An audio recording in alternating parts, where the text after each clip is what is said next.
Earl dropped, and I got a few things to say. First things first, I like the album. I like it a lot, but like, don't expect nothing different from me. I'm an Earl fan. Of course, I'm gonna like it.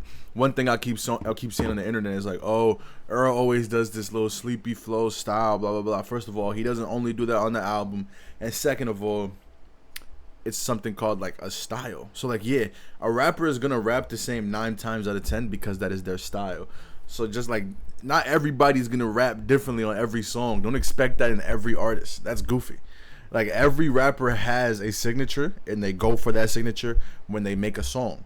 That's what Earl did. That's what Earl does. But he also has songs in his album where he doesn't do that, where it sounds more like I don't like shit, I don't go outside, a lot more like energy in his vocals, a lot more visceral, a lot more like anger in his voice, low key. But I do think this is overall an uplifting project. Very happy, very good, and I enjoyed it a lot. This is off of my first few listens, so I'm not gonna give it a rating yet, and I'm not gonna give it a ranking, and I'm not gonna give it a score, all that shit. But one thing I do have to say about that is sincerely, and I had to clear my throat before I said it, y'all take other people's opinions on music too fucking seriously. And I think it's stan culture when it comes to music. Stan culture when it comes to music cannot work.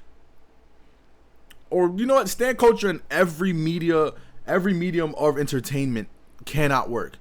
Because y'all treat every time somebody says they don't like something like they're attacking you. Nobody is attacking you, gang. I promise you. It's not a personal attack if someone says they don't feel like your favorite artist is their cup of tea. I'm sorry. Now, you can dictate how they say it, and if that's like you're cool with that, you know what I mean? Because there are ways to say that you don't like somebody, and there is ways that you're like, oh, okay, they're just being disrespectful and they're being corny, and I don't really like that shit, which is cool. If you have a problem with the way someone talks about your favorite artist, sure. It could be like, oh, it's like racial intentions, things like that. Oh, they're disrespectful to my favorite genre in a racial way, sure. But when it comes to like people just saying, oh, I wasn't feeling that album, y'all be going crazy about that shit, bro. And I just feel like sometimes you gotta separate yourself from that shit because it can't really. My fault. I was listening to E. coli and that shit just turned on. But yeah, like, y'all really do take it to the heart where you're like, oh, we're gonna like spam attack this person with hate. And I see it a lot with like Fantano and shit, and it's just like, bro, relax. Like, what's it called when what's his name, that one dude who said that stupid shit about Drake the other day, fuck, No Life Shaq, that's his name. He said he wasn't feeling Tyler's album, and a lot of people took it personally, and it's like, I enjoyed it a lot. I don't really care about other people's opinions about it, though, to the point where I'm like, oh, fuck you. Let's send them hate. Let's send them, like, that's how a lot of people treat this shit. And I love music to death. I've loved music since before I can remember, bro. Like, I've deadass grown so much within music to the point where I'm like, why the fuck do we care about what this guy's saying so much to it's like, oh, fuck him. Because there is times where I'm like, okay, yeah, like, it's good to feel happy about someone else liking some shit, and it's okay to feel like sad if somebody doesn't like it. But sending hate, death threats, saying disrespectful shit about people's families because they don't like the music is just crazy to me. It'll always be crazy to me. But yeah, I still do rankings and shit because it's fun and I like talking about music, so I'll forever do it. But first things first, Earl, one little piece of his interviews recently that's gone viral. Number one, he did this very funny thing with a fake Joe Budden where he was like, I'm not sorry for what I did. And it was the Loiter Squad clip of him acting like Joe Budden and getting a divorce with his beard. That shit was so funny as a kid and it still is now. I love Loiter Squad. It's very timeless. I can't lie. I could go back and watch that shit right now. It's kind of like, what's a way I can explain it? Because there isn't really, like, there's white people equivalents to the show, but it's not really white people, it's not equivalent because they'll never be able to, like, replicate the type of feeling it has. And I know I almost said equivalent like Kevin Garnett, relax. But yeah, man, Earl came on this podcast and said, I talked to Tyler more than I talked to Frank. I haven't talked to Frank in a brick. And that's a big thing that people talk about. They're like, oh, nobody from Odd Future really talks to Frank that much anymore. And it's not even that. I just think Frank be on his lonely, especially after the death of his brother. He's been very much like, on his own. That's what I realized recently. He do be hanging out with the MMA guy. Y'all be weird about that shit, but that y'all weird about everything. That's just how the internet be. Another person said, do y'all think there's an example where AI in music is tasteful? And I don't think in a song that AI can be tasteful, but there is a good example here. They're talking about the cover of Let's Start Here by Lil Yachty, and like it shows how AI can't really depict human beings well because it looks so fucking goofy. This is from 2022, by the way, so this is really before the rise of AI and like how much people dick suck it and ride it nowadays. I fucking hate AI. You would never see AI used on this channel. I'm dead ass. Like, you will never see that, so don't expect it. But I just wanted to I don't even want to speak on AI. I want to speak more so on the album Let's Start Here, and how Lil Yachty fumbled because he had such a good like foundation for a actual like pivot or move into a different genre, and he just like went back to making like basic shit and like shit that people are just gonna like not enjoy, because people really enjoyed Let's Start Here. It was something different, but there is some good hits on there that I still like come back to this day. You know what I mean? Like, I still go back to the album a few times and I'm like, wow, these still hit at the same level, if not better than before. Like, in the first listen, I remember Black Seminole didn't hit the best for me, but then when I re-listened to it the other day, I was like, oh, this shit is hard. And that just goes with like evolution of music and like the way that you listen to stuff. So if you didn't like an album 10 years ago, re-listen, see how it is now, because you might view it differently. That's how I felt about Yeezus for 10 years. You can ask anybody I know. I used to fucking hate Yeezus by Kanye, and this was back when Kanye was like my guy, one of my favorite artists. And I was like, oh yeah, Yeezus sucks, Yeezus is ass. And then 2 years ago, I revisited the album and I was like, oh shit, like, this is very good. Like, I enjoy what he did on this album and how it was like foundational for a lot of people's careers who are like trying to make music nowadays. So yeah, like, if you ever really find yourself wanting to revisit something, go ahead and revisit it, because you might actually enjoy it a lot more than you did. There's a few that you won't enjoy. Like, don't ever revisit what's it called? What is it called? The New Day? The fucking Chance's first album after Coloring Book. That shit sucks. It's never gonna hit. He even said it sucked himself. So yeah. Let's see. But yeah, I just think Yachty fumbled in general. I think he should have done at least like a little bit more with that type of production and that type of work on it, because he just like, he dropped that, he said I'm done rapping, but then went right back to rapping, did Concrete Boys, which is cool. I have no problem with Concrete Boys. It's just that some of like the stigma around Yachty now is like he's an asshole. Like, and I can't really deny that he's an asshole. So like, yeah. And then I saw him say that shit about we're going Emmett Till, we're about to lynch. Like, he said some real like distasteful shit, and to be honest, that's the type of shit that just makes me not want to listen to your music. Because at first, to be honest, I'm not the biggest fan of Lil Yachty as a rapper. Like, Strike Holster's cool. He has a few other cool songs. NBA Youngboat's fine. It's just when you're going on a stream and you say some shit like that, and you expect people to be like, oh, that's hard or that's crazy, and you're trying to be like a Michigan rapper, it just comes off disingenuous, and it has no like real life to it. It's just shock value just for the sake of it, and it doesn't work in the way that you think it's working, and it sucks. Some other things I'd like to talk about. What's it called? Michael Beasley. In case you don't know, I talk about basketball too. Some of my first videos on this joint is me talking about basketball. But he said that Not Like Us isn't a good rap song, and that I forgot who he said was better than Kendrick Lamar, but like, this is why Anyway, this is why you don't listen to everybody about everything, because some shit is just stupid. Like, Michael Beasley, you can tell, just talk to him about ball. Don't talk to him about nothing else, cause he's not there all the way. And I fuck with Bees. I fuck with Michael Beasley. He's a hooper, but he's not there all the way, man. He's just not there all the way.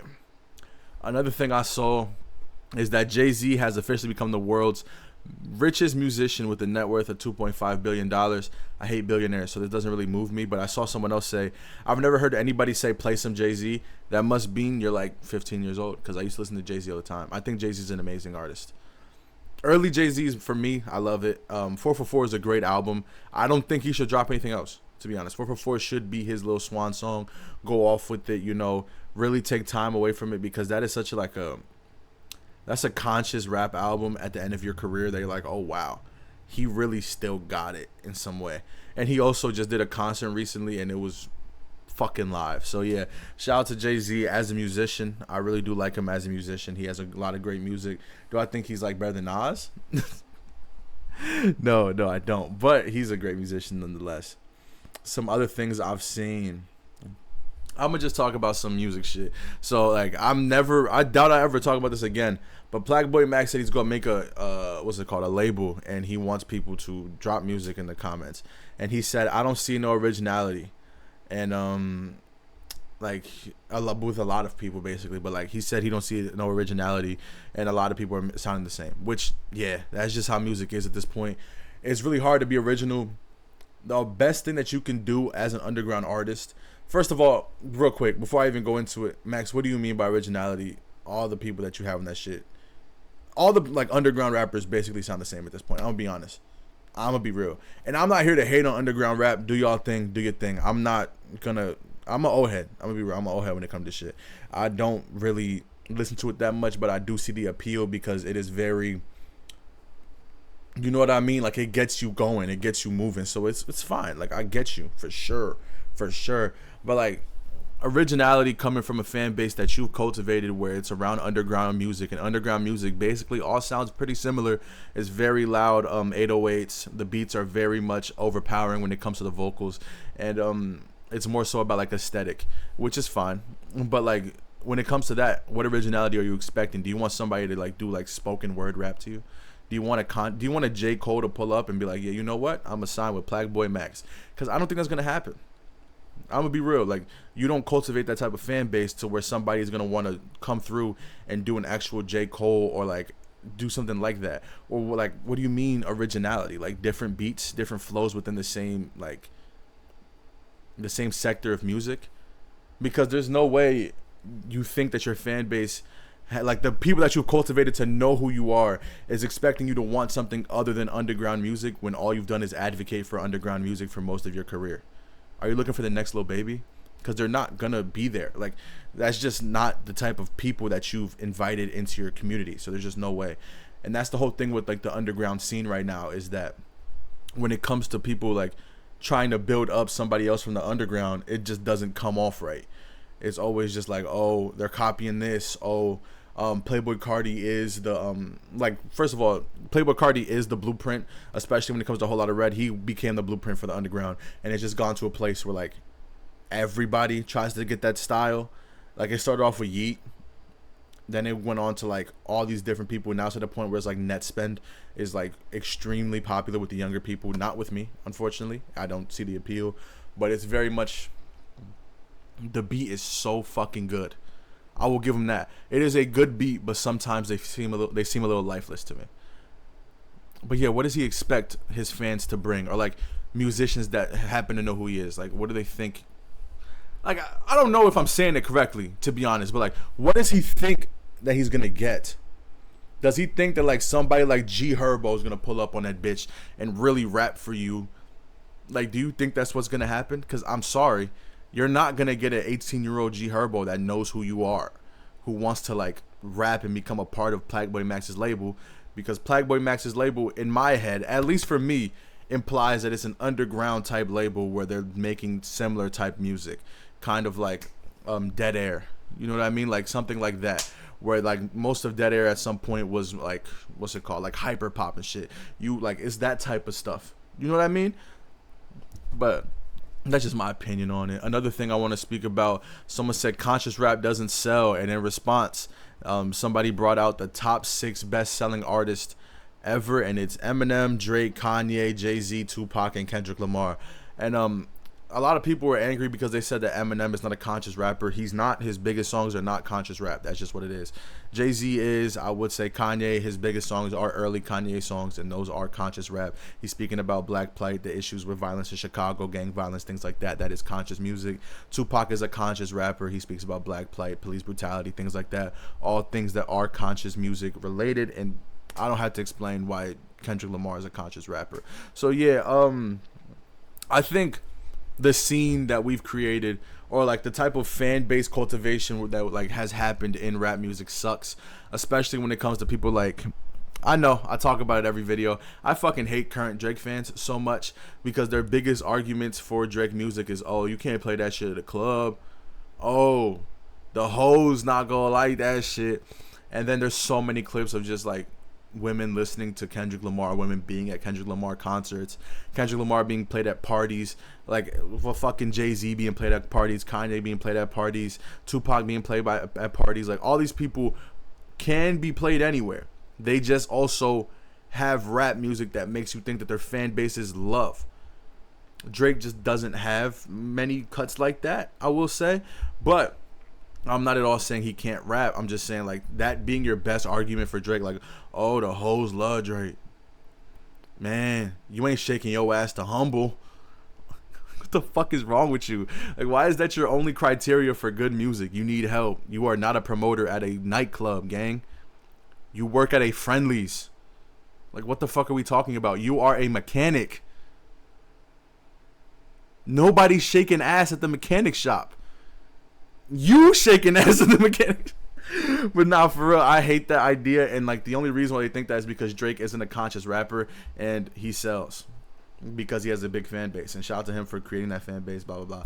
But like, most rappers that are conscious sell very well and have great rap like careers. It's just that currently in this current rap climate, as I was kind of saying before with the whole like underground Playboy Mac shit, it's like right now conscious rap isn't really easy to come up on, or like even like just being able to actually rap or have like rhyme scheme and shit like that isn't coming up the way that it's supposed to, or the way that it has in the past. Like somebody like Ray Vaughn, who can rap very well, doesn't really get the traction that he should because he's not what they want the underground to be right now. But then you see people like Samara Sin. I'm just naming people off the XSL freshman class because I really do like Samara Sin's music. I think that she fits in with like the cast of people like Shmino and shit, like where like their voices are so unique and interesting where you want to listen to it and you're actually intrigued to hear their like their voices and their opinions on things, or like even just the type of way that they like the way that they make music. I want to hear how they make music because the way that they are like so creative with like molding the voice or molding the beat, molding the flow. It's just like so amazing to listen to. So yeah, man, I don't really have much else to talk about. I don't think. I came on this bitch to yap today, to be honest with you. I don't have a baseline like I did in the last video. Thank y'all for tuning into the last video. That shit did good as fuck. Woohoo! It's like, nah, I really appreciate it though, man. Let me see if I can find something else. Shout out to Madison McFerrin. She was on Tyler's Don't Tap on That Glass. She was on, she's on Don't Worry Baby and then I'll Take Care of You. She's on both of those songs. Shout out to my boy Vince. I already said this. I probably said it in like 3 of my last videos, but I believe their names, the Malroy Bros, spoke on it a little bit, but they did it kind of nicely. I'm gonna be completely candid and completely uncouth. It is not, Drake and Kendrick is not a rap beef anymore because the law got involved, and we know who got the law involved because he lost Drake. So that's just one thing that I really dislike about this right now. When it was just like a rap beef, I love it because these are 2 of the best in the game right now going at it bar for bar. Kendrick said, let's keep it friendly. Drake said, oh yeah, I'll bring up your family. Okay, buddy, relax. You got cooked. It's okay. And I also saw somebody else saying that Family Matters is very overrated by Drake fans because they don't understand nuance or like that much. And I'm not gonna say people don't understand nuance when it comes to rap. I will say though, I do think it is very overrated when people are like, oh, this is the best rap song from the beef. I'm like, I don't really see that. I'm sorry, I don't really see that. I think Kendrick out-rapped him on like 616. 616 in LA is a great rap song. Re-listen to that shit, bro. He was spitting on that shit. Euphoria, great rap song, of course. Not like us. I feel like a lot of people try to force to say it's overrated or not a good song. You're just it's oversaturated for you, so obviously you don't like it as much. It is a great fucking song. It is a great song. I'm not gonna lie here and say it's like one of Kendrick's best, but it is gonna be the most listened to rap song of all time. I think it just re-entered the top 100. Like, that's just what it is. It's gonna be the most listened to rap song of all time, especially since this whole lawsuit shit is going on. It is going to be. I am kind of frustrated with the fact that this isn't a rap beef anymore. It's just the fact that every fan of these rappers, like the stands, not even fans, the stands of each rapper are like, they're trying so hard to knock one of the other rappers down so badly to the point where they have to go to jail or some shit. Like they're bringing so much personal shit into this where it's not even like fun. Like it just feels like people are just angry and trying to get revenge, or angry and trying to like beef. And it's not rap beef. This isn't rap beef no more to me. I feel like it entered a place that it shouldn't have entered. Oh yeah, another thing. Shout out to T-Pain. I re-listened to Chopped and Screwed. That song is fucking hilariously good. Like it's funny, but when I hear it, it just fucking sounds so good. Chopped and screwed, screwed. I don't know why it's so good, but it is, man. Shout out to T-Pain, fucking legend. He restructured his career and he's great. Thank y'all for tuning in to another video, and peace.